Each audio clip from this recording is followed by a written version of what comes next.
indioa edo beltza izatea bezalakoa da. Gure herrian, gure etxean arrotz sentitu gaitezen nahi dute munduko jauntzuek, baina gu arro gaude garenaz. David Kobosnazue atxondoko alkatia. Ruben Alves, pentzalari brasileñoak esan eban, politiki edala bokazinorik zintzuena, baina aldi berien ogibiderik doiorrena, zitalena. Bokazinoz hasina ban nik, ezkerra bertzalean militetan 17 urtegaz. Eta bokazinoz aurkeztu nintzen, atxondoko alkatetzarako zerrenda buru, orain dela 3 urte. Ogibidez abokatuenaz, alondabe, bokazino bako abokatuen. 18 urtegaz fakultadien, zuzenbide ikasketak asterakuen, egun gitxi behar izan nabazan, justizia eta sistema judizialaren artien dauen aldi ezagutzeko. Alkarren artien zerikusi ondirik ez daukiela ikesteko. Zoritxarrez, Euskal Herrien oitute gagoz, justiziaga zerikusirik ez daukien lege eta epaien ondorizuek pairatzen. Eta adibide garbizek ikusten dodaz neure eguneroko jardunien, bai alkate moduen eta baite abokatu lez.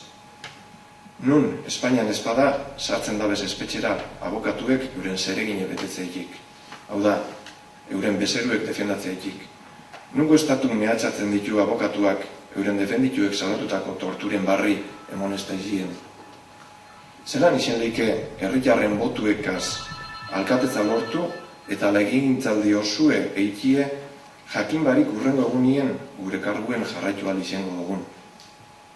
Nunde bekatzen jake urrengo hauteskundeetan barriro aurkeztie dozenaka alkateri eta ehundaka zinegotziri, zerrenda baten hautagai izanaren atxaki bakarragaz.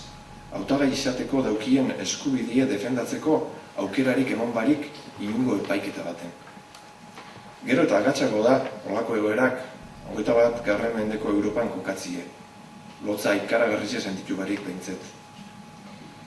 Bokazinoz politikan gabizenok, ordie, udaletxietan, kalien, zein espetxien egondabe, injerra eta kemena badeko guen bino, ogibiderik zitalena aspaldi hartu egien, soldatapeko zapaltzaile profesional guztien aurrien, irmo, zutunik Euskal Herria aldarrikatzeko, eskubide zibil eta politiko guztiek aldarrikatzeko, guztiontzako.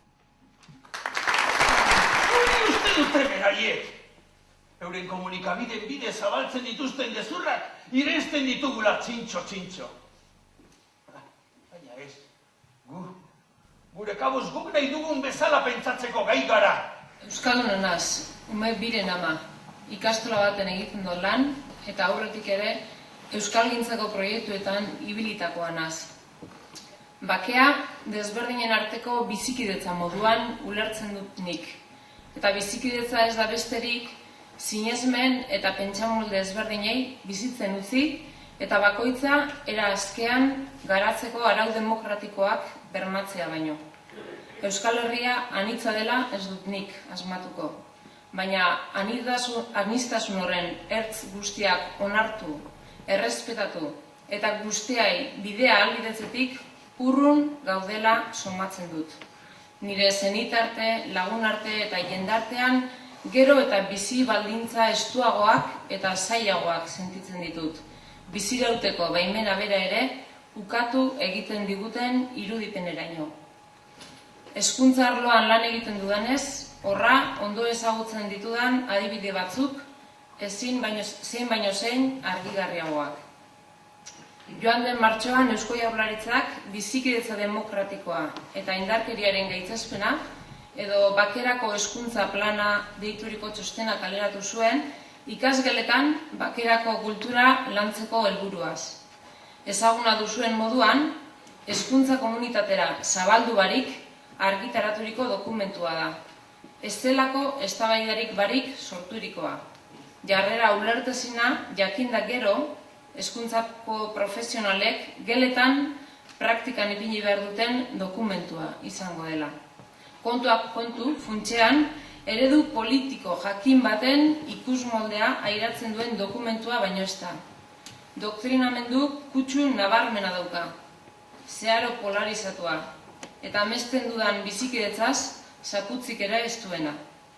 Jakinekoa da, biktimen errekonozimendua, batez ere aurrez aurre daukagun jendarte eta pentsamoldearen errekonozimendua dela, bizikidetzaren adierazgarrietariko bat. Ez ordea biktimen jerarkizazioa, eta jakin batzuen errekonozimendua eta eskubideak sokoratzea.